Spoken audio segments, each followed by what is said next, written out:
Thank you so much for being here to share some of your pearls of wisdom. And one of the things we're going to talk about is juicy bone, and I love that term. And to talk a little bit about the best timing of treatment for children who need help growing their jaws. It's a very curious term, juicy bone, that I've heard you use before. But let's start with a question. What aspects of oral or mouth health does periodontics look at in children? So the periodontists in general don't see children for periodontal evaluation. The only time that periodontists will have a chance to see children is when they have a lack of attached tissue around teeth and they develop gingival recession. Some of these children will require periodontal grafting with gingival grafts or connective tissue grafts prior to orthodontic treatment. Some periodontists today will also see younger children for frenectomies, such as lip frenectomy or tongue frenectomy. Maybe, let me see if I can somehow silence my phone. 1 second, we might have to. Perfect. No problem. I'm still in the office. Maybe you can remove this part, right? Or do you want me to repeat it? It's fine. This is real life, huh? Oh, is it live? This is real life. This is what happens in real life. Phones ring and things happen. But you are recording. It's not live online right now, is it? Oh, no, we're recording. Yeah. Yeah. I love it. It's so real. So with periodontics, what age might you see the types of periodontal issues that you've just described in children? Yeah, so usually when children transition from the primary dentition to the permanent dentition, and today the problem of the jaw growth is epidemic, where children just don't reach the full genetic jaw size that they should be reaching due to environmental factors. So when children transition from primary to permanent dentition, many times we see a significant loss of attached tissue around erupting permanent teeth. And usually this is very common around anterior teeth, maxillary canines, and mandibular incisors. So the first teeth that are very periodontally vulnerable are usually the first permanent teeth to erupt into the oral cavity. This is lower incisors. And when jaw structures are too small, those lower incisors are very often erupting crowded. And that means that they will melt the periodontal supporting tissue on the path of the eruption, such as gingiva. And they will very often erupt with very compromised periodontal support, usually with no gingiva around them, and sometimes also outside of bone support. So they not only have lack of soft tissue, but they also will have lack of bone tissue around them. So my philosophy is to identify small jaws in a much younger age population, such as under age 4, because when the child still has small dental follicles of the permanent teeth in the jaw, we at age 4, you usually see the size of the crowns of the permanent teeth in relationship to the size of the jaw, the dimension of the arch in the mouth, and also the size of the primary or baby teeth. And you can calculate based on the projected growth of the jaw, as well as projected size of the permanent teeth, if you have enough space in the mouth for those permanent teeth to erupt. And if you do have a significant discrepancy in space available for those teeth in the mouth and the size of the permanent teeth in relationship to the size of the primary teeth in the same position, then you have to modify the size of the jaw, that's the only way to make space for those permanent teeth, other than extracting some of them to accommodate the healthy eruption. So when traditionally speaking, the periodontists usually see these children before braces time. So right before orthodontist decides to put braces on the teeth, they evaluate periodontal support. And if the orthodontist finds a lack of attachment on some of those permanent teeth and a risk of gingival recession during tooth movement, then those children will be referred to a periodontist prior to putting brackets on the teeth. We are talking, and we are very big advocates in our practice on identifying these potential projected periodontal problems before permanent teeth erupt into the oral cavity. So we can calculate this problem in the primary dentition. And if we intervene for these children in a younger age, we definitely see less impactions of the permanent teeth, less ectopic eruption of the permanent teeth. And the permanent teeth erupt with much better periodontal support for them to function for the rest of the life. So what you're describing is actually a very important relationship between your two professional hats, periodontics and orthodontics. Yeah. And you're also saying that your approach is that it's really, really important to identify, and that you can identify issues with jaw growth under the age of 4. So how do you do that in your practice? How do you identify a jaw growth delay or an insufficiency? So usually in younger children, you don't have to take an X-ray to identify deficient jaw growth. You can identify it based on the facial presentation. So the face can give us a lot of information in terms of the proper development of the upper and lower jaw in 3 planes of space, as well as intraoral exam. So we look for crowding, we look for crossbites, we look for any type of tooth size problem. A lot of children have very small primary teeth and very large permanent teeth. So sometimes even traditional periapical x-rays the dentist take to determine whether the child has cavities in the primary teeth would be a good x-ray to see the difference in the size of the teeth. But ideally, if we are looking at the discrepancy between tooth size, between primary and permanent dentition, we can take a panoramic x-ray, or we can take a 3D x-ray. So that's something we would only take for children that are older than 4.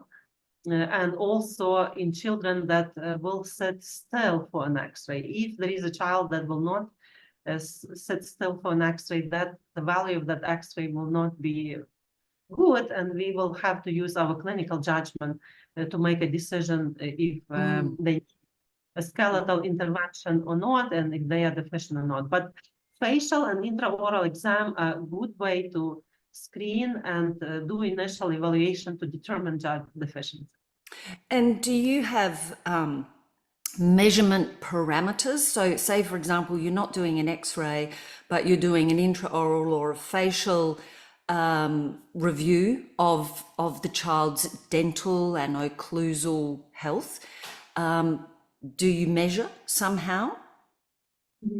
So I measure, my measurements start with the face. So ideally,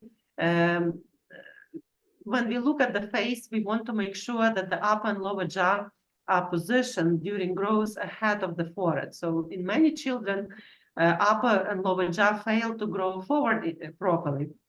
And that is one of the first indicators, without even looking inside the mouth, that upper lower jaw are too small. Usually when the upper and lower jaw fail to grow forward properly, they are also very narrow. And when they are narrow, and they don't grow forward ahead of the forehead properly, that creates increased strain in the lip musculature and in the chin musculature. And that actually will predispose to crowding of the maxillary and mandibular anterior teeth. So many of these patients will have a narrow jaw and will also have clinically significant crowding. And usually crowding in the primary dentition doesn't mean that visually those primary teeth are crowded. That will mean that those primary teeth have no space between them. So they look perfectly straight, but there is no space in between primary teeth after age 3 that should be physiologically developing to accommodate for proper eruption of the permanent teeth. So how do you explain that to parents? Because parents will often see their little people with these beautiful straight teeth all lined up, and they might find it hard to understand that there actually needs to be spaces between those beautiful little teeth. Well, it's definitely much easier to explain once they start seeing how the permanent teeth grow crowded. This becomes very obvious once the permanent teeth start erupting. But before those permanent teeth start erupting, you may have to have an X-ray, or you may have to have another example of what is normal and what is abnormal to show them as an educational guide. Yeah, so once there's an X-ray there and you can really see the size of those secondary teeth sitting in the gums compared to the little ones, I think then that kind of visual really... You can measure, today we use 3D technology, 3D X-rays, and they are very accurate. And based on those X-rays, we can precisely measure. But I don't regularly take these X-rays on children under age 5.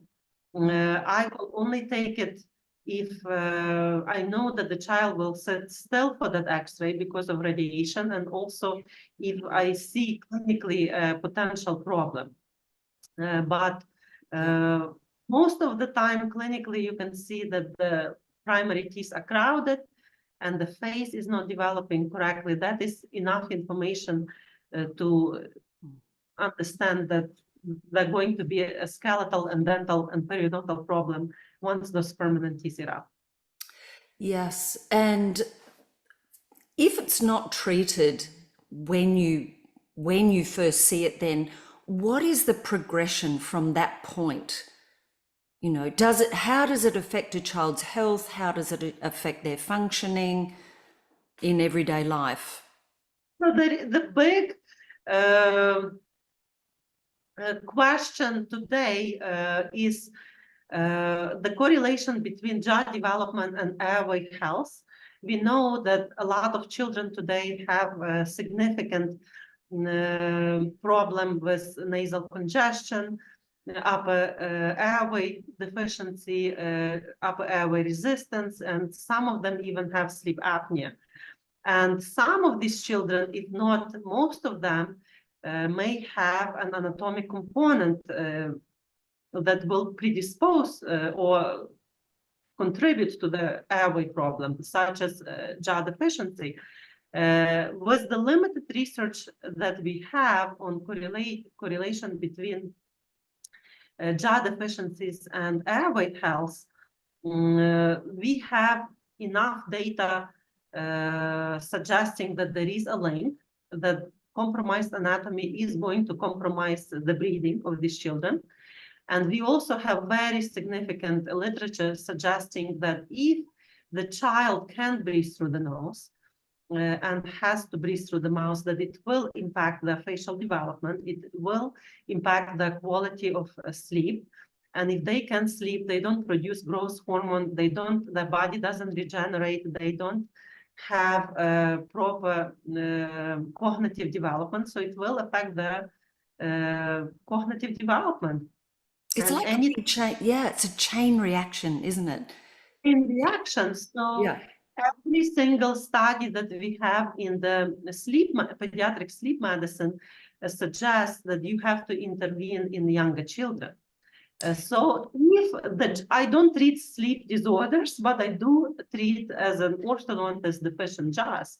So my responsibility in this chain of problems is to identify children with underdeveloped jars. And I think that sooner we can intervene with and improve jar development, the more optimal those children have the opportunity to grow and sleep and develop not only to optimal oral health, but also to optimal airway and systemic health. Breathe So- well, in other words, and the earlier, the better. And so, Yes, the better. So if I have a child that does have a breathing disorder and doesn't have deficient jars, I don't think they should be treated early. But if the same child with breathing disorder has underdeveloped maxilla, underdeveloped mandible, I think we have to act and we have to do something in a much younger age. And unfortunately, orthodontic community haven't been looking at this historically. We don't have good research treating younger children orthodontically. And I'm talking about not just putting braces on younger children, I'm talking about developing the structure, changing the anatomy of the upper lower jaw in younger children that are in the primary dentition for airway band. yeah, So and yet growth-wise, it makes more sense, doesn't it, to do it younger because all the sutures in the maxilla are soft and it's very malleable system when children are very young, much more so than once they're in their primary school years and certainly their teenage years. I think the good thing that we have today, because we also face with many adult patients that have airway problems that have been treated orthodontically just to align their teeth in the past without addressing the bone, the anatomy. So a lot of these patients today come back with orthodontic relapse, with sleep apnea, and they still need that anatomic treatment that we are talking for younger children today. So luckily today we have the technology to expand, for example, upper jaw without surgery for all ages. Like you can expand the upper jaw without surgery by placing minimally invasive device with mini implant in adult, and in children, the bones, as you are saying, are softer. You don't require using the implants in children under age 12 or 10, but there is a critical age where the benefits to expansion would be more significant if it's completed in a younger age rather than in adult patient or adolescent patient. And the reason why is if it is an airway patient that has compromised anatomy, we are going to have compromised cognitive development and cognitive function by the time they seek treatment as adults. If it is not only oral health, not only periodontal health, not only alignment of the teeth, but today we have to really take it very seriously and try to do some good research on those younger patients to understand how beneficial those new technologies that we have in terms of expanding younger children versus expanding adult patients, what are exactly benefits at each level, systemic level and local level inside the oral cavity to get these skeletal problems resolved at different ages. Well, it's like a golden opportunity, really, isn't it?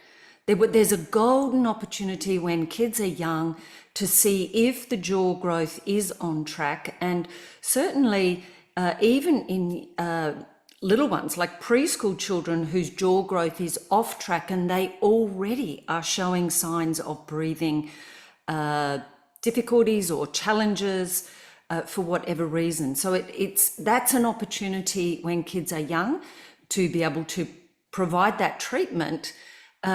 And you could even say, as long as they're not getting treatment, that they're being compromised, like you say, with their cognitive development, their learning, their memory, their speech development, and, you know, how well they're preparing for school years, even in preschool children. So I'm also really interested because you've mentioned a couple of times about the anatomical component, and it's the one key feature in adults that keeps showing up in the research, that virtually every adult with sleep disordered breathing, whether it's obstructive sleep apnea or somewhere else on that continuum, they virtually all will have some anatomical component, whether it's skeletal and bone and jaw development, or whether it's more of a soft tissue or a mucosal inflammation of some kind. So there's this progression, isn't it? So when it's not treated in childhood, it is going to show up. It's not going to go away by itself. They don't really grow out of it.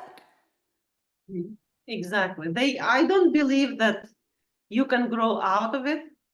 All the literature that we have shows that after age 4, if you have malocclusion by age 4, it's not skeletal, it's not self-correctable. So in other words, it's not the alignment of the teeth that is correlating to airway problem, it's the anatomy of the jaw, upper and lower jaw, that correlates based on the research, limited research that we have today, that correlates to the breathing disorder. So we really have to look at the bone here. And, sorry, go ahead.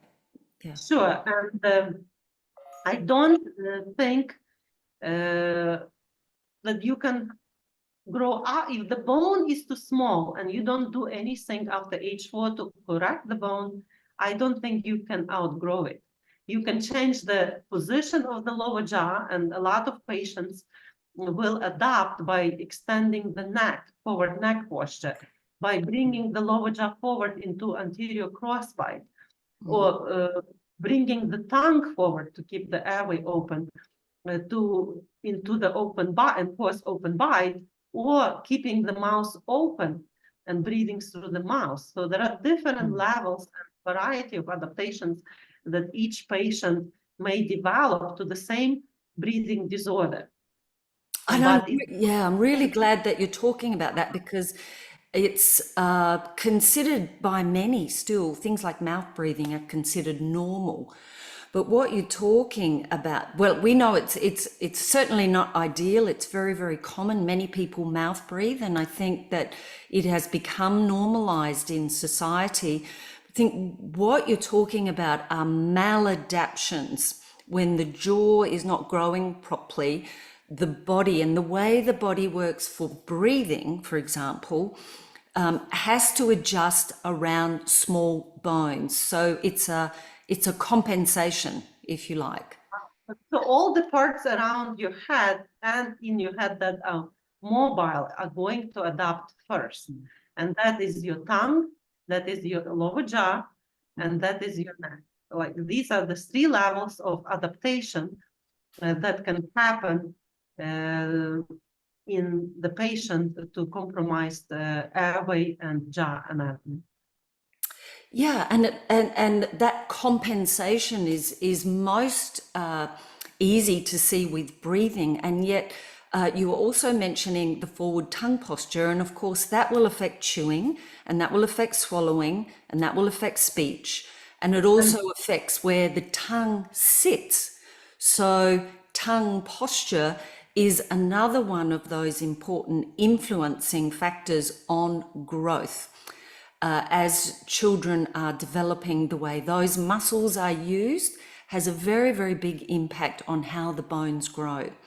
So this might be, I've got two things going on in my mind. I really did want to talk more about juicy bone, but I'm also thinking about the importance of function and how the functions in the face and inside the mouth and in the airway work to develop the craniofacial system. But Let's leave that one and let's talk about juicy bone because I love that term and I associate it with you, Dr. Evans. Sure. So basically, I talk a lot in my lectures about juicy follicles. First of all, it's not only the bones, but juicy follicles of the permanent teeth. So there are many aspects that we have to consider when we talk about the growth of the jaws.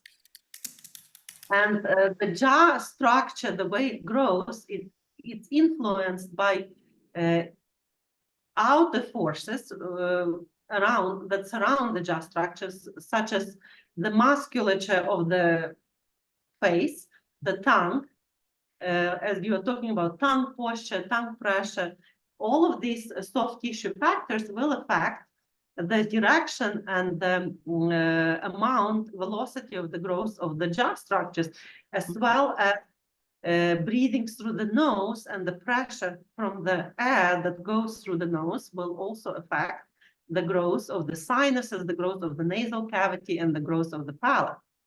So if you have a situation where any of these functions are disrupted, such as nasal congestion, where the patient has to breathe through the mouth, any type of oral habits, such as tongue thrusting, lip thrusting, open mouth posture, finger thrusting.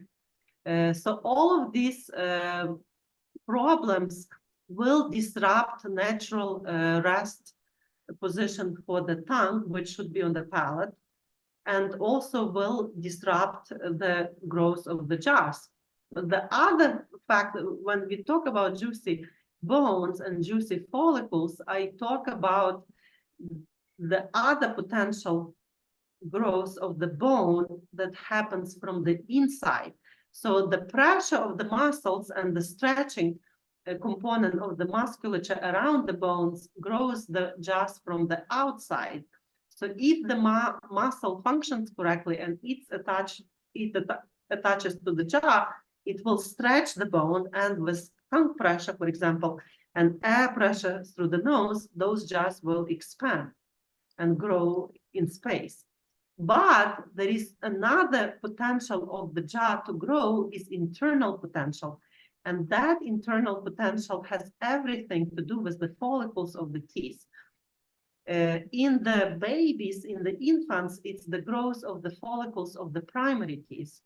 And as with age, the child grows, and the primary teeth erupt into the oral cavity, then the internal growth of the jaw has everything to do with the growth of the follicles of the permanent teeth.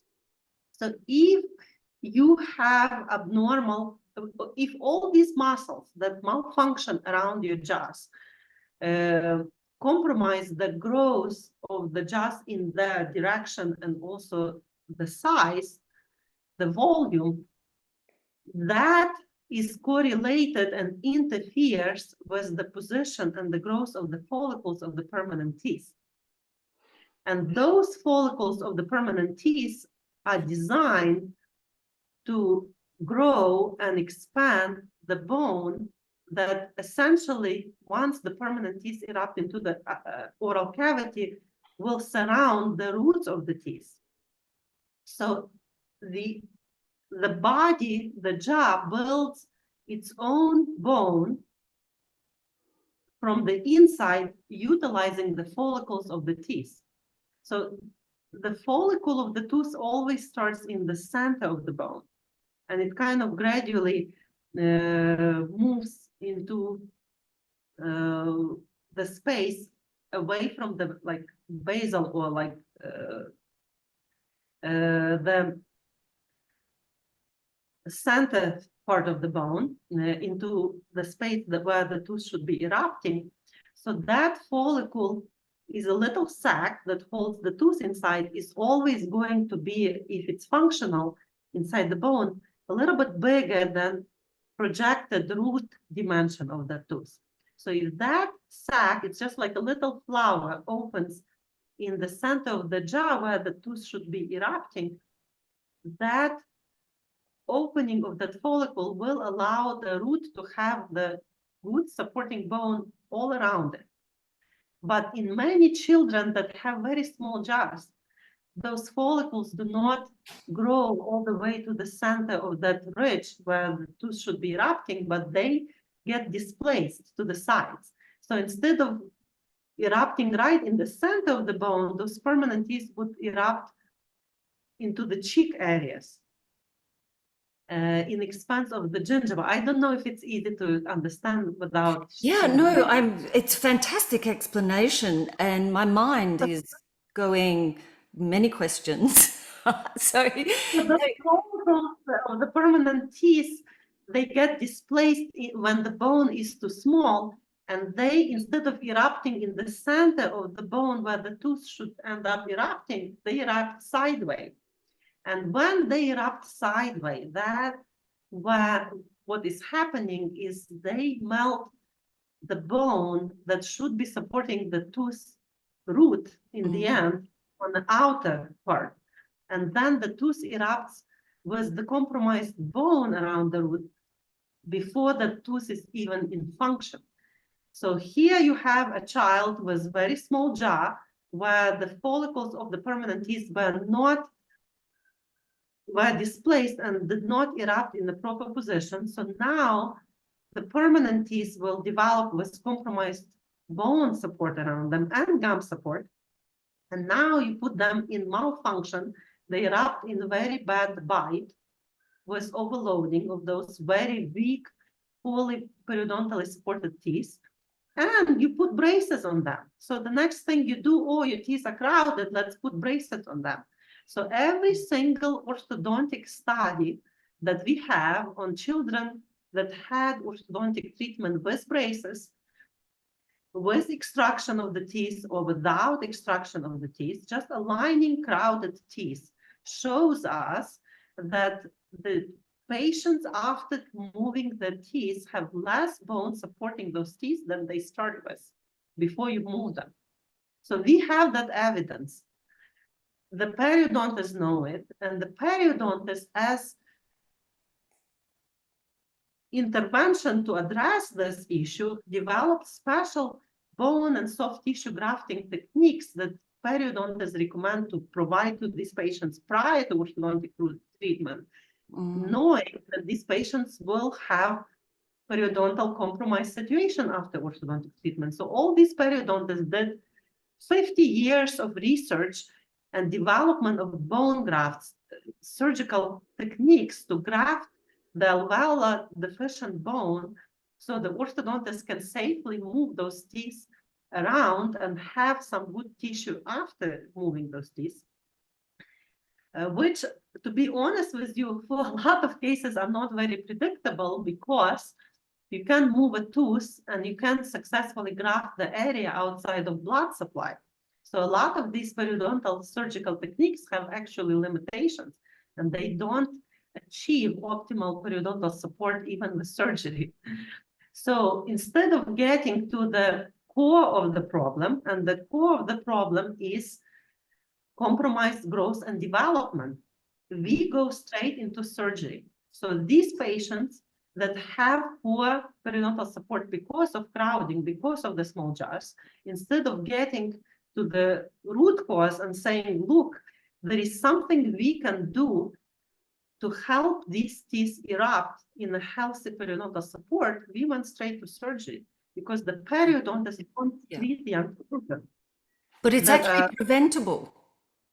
So this problem that we treat periodontally, periodontal surgery to graft prior to tooth movement to prevent future recession is considered a preventable surgery, periodontal surgery. But in reality, it's not preventable. The preventable treatment should be to identify small jaw in a younger age and treat it and reverse it. And upper jaw deficiency is totally reversible.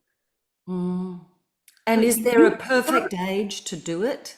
You have to do it in the primary dentition. If you do it in the mixed dentition, if you do it in the permanent dentition, you miss the window of healthy eruption of the anterior teeth. The lower incisors erupt around age 5 and 6. If you do maxillary expansion after age 6, you miss the window to allow those lower incisors erupt in the center of the ridge with sufficient bone and gums around them. Fix before 6. Fix before 6. I love it. It's so important. Yeah, fix before 6. There is so much that we can do with little people, so much more. It's overwhelming, though. I think for some parents, they're bombarded with so much information about what they're meant to do to keep their kids healthy. And these concepts that they're not really, parents don't hear about these things. Many professionals don't hear about these really important early steps that we can take, you know, where there are clear indicators that the developmental trajectory is not positive. It's not a positive picture for bone health and jaw growth when you see these early signs in children. So, you know, I guess going back to juicy bones, what it means is that today we have the technology without bone grafting and the soft tissue grafting surgery to facilitate and enhance the growth of the jaw structures in the primary dentition in younger children to allow the permanent teeth to erupt with healthy periodontal juicy bone surrounding them on the bottom and on the lingual. So, sorry, go ahead. Everything else is not considered preventative. It's addressing the problem. Bone grafting around teeth that don't have enough bone is not a preventative treatment.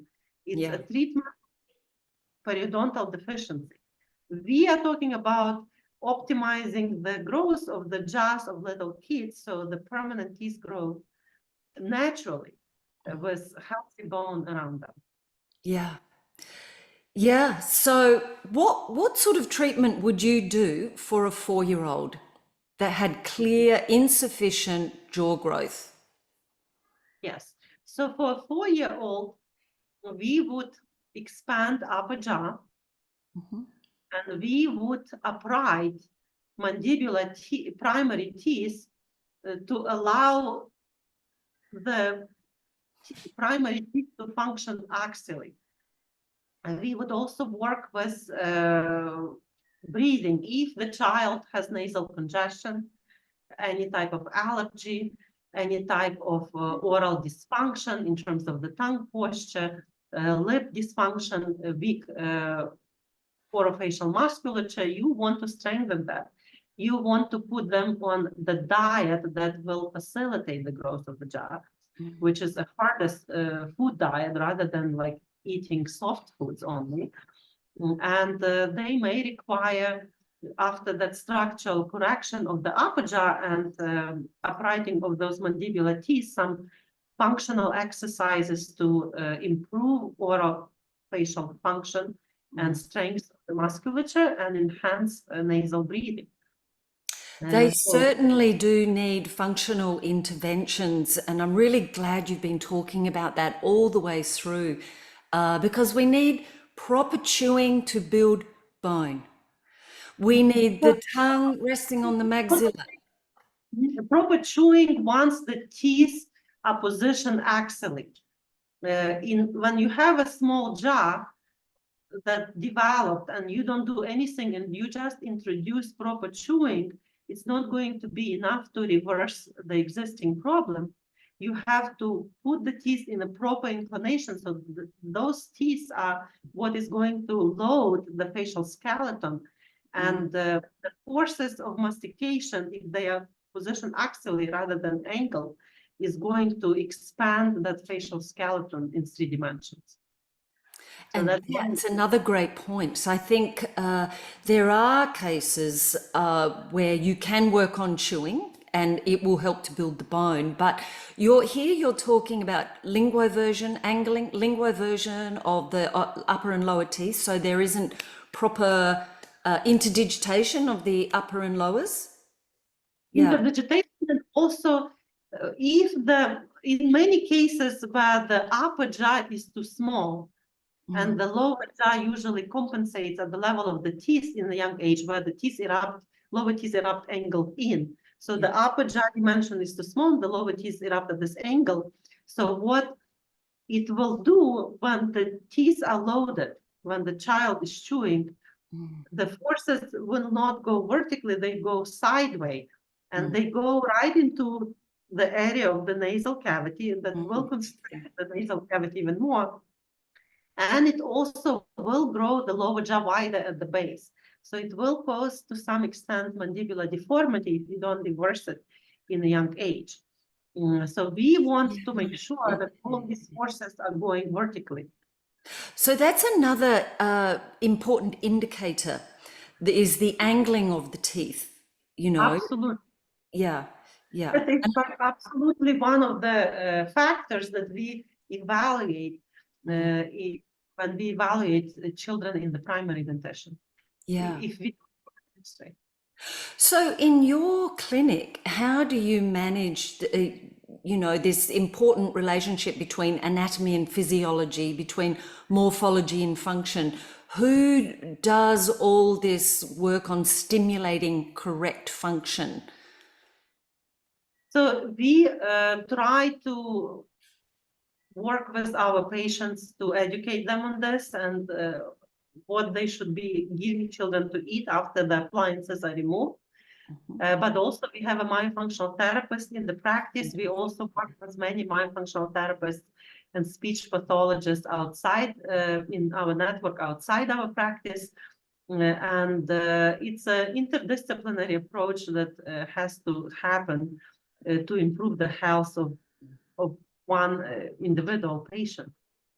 Yeah, and it can take quite a while to help families manage what needs to go on at home, because it's all well and good for us to teach families in our clinics what to do, but they are very time poor and sometimes find it hard to implement myofunctional therapy programs in the home environment.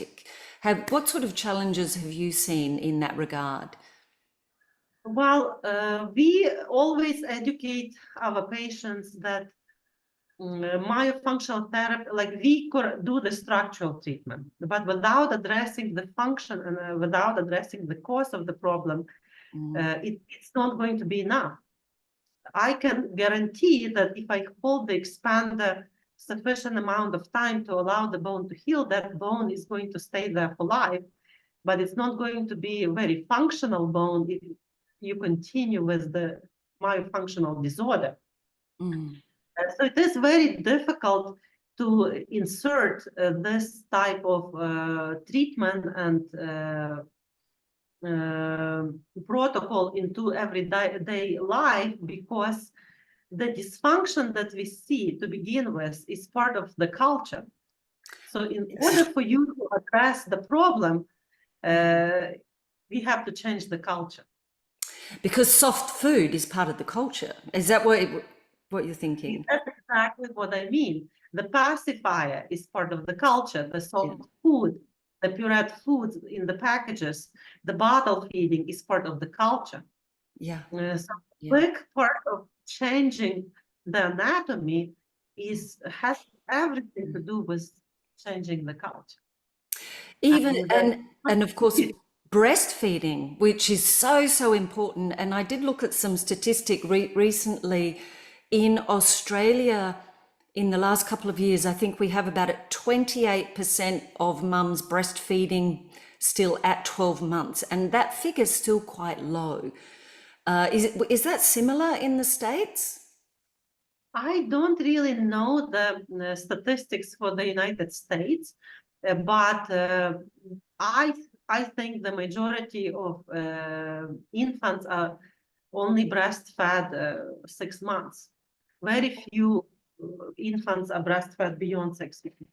So I think maybe, hopefully, it's not worse than in Australia, but I am not sure that it's, if not the same, it possibly even less. Well, the physicians, I think, are recommending at least 6 months. So I think many people might interpret that as you only need to do it for 6 months. And of Exactly. course, you know, when mums go back to work, it can be really, really hard to keep it going, you know.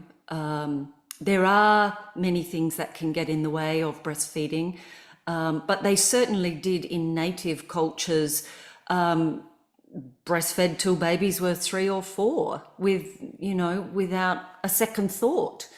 And it is a very important part of that very early jaw development for very young children. Breastfeeding is probably the first thing outside of the uterus, you know, outside of fetal development, that kickstarts that jaw development. Do you do anything in your clinic about talking to mums about breastfeeding at all? We do, but unfortunately, the population of patients that we see is already past the age. So our influence in this topic could only influence pregnant moms that already bring all the children to the practice, or young families that are undergoing adult orthodontic treatment that potentially will get pregnant in the future. But we do not do direct counseling because we usually see all the children after they already So it's more breastfeeding. that incidental counselling if you're working with a child that has a mum with a baby sibling or a new baby in utero. Yeah, yeah. I mean, that's sowing seeds, and it's such a great way to pass on the information, especially if a mum is already having a little person in orthodontic treatment. It makes more sense to them. I have a special sweet spot for 3 to 6 year olds before the permanent teeth come in. And the reason that I've developed that in my clinic is because I think a lot of people avoid working with 3 to 6 year olds because they find it challenging. And yet, if we think about everything that you've been explaining to us today about critical periods for interventions, so that the bone is growing sufficiently and in a healthy way, we really do need to have the functions working alongside development of that bone. And what that means is not just exercises, but what is happening every day at home at meal times, you know, so that their children have proper swallowing, proper chewing on foods as close to nature as possible. As you said, there's challenges in our society. All Western societies are challenged by the food that we are limited to buying in supermarkets. That's a huge issue. And I know that there are some crusaders out there trying to change the mentality around packaged foods and ultra processed foods and the soft food, fast food diets that are so prevalent in our society. But I think what it does is it brings us to that question about why, you know, why are kids' jaws not growing well enough? And this has been something you've been studying closely for quite a few years. So the research shows that it has everything to do in changes in our diet. Like the problem of crowding started when we introduced cooking and agriculture into our society, and it progressed over centuries. And after the Industrial Revolution, after we developed factories, after women started to work, we developed daycares. We started to put younger children in the daycare, breastfeed less. We developed glass than plastic bottles.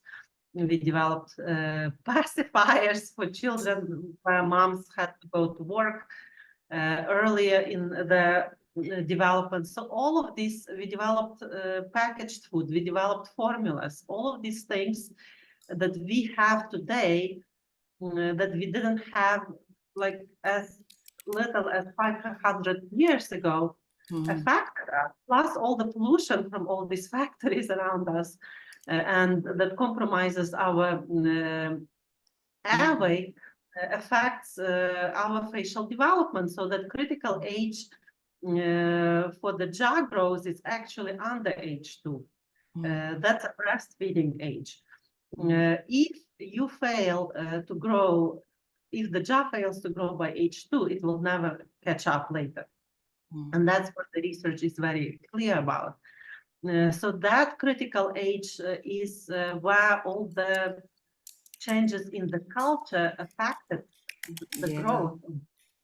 And it's almost irreversible.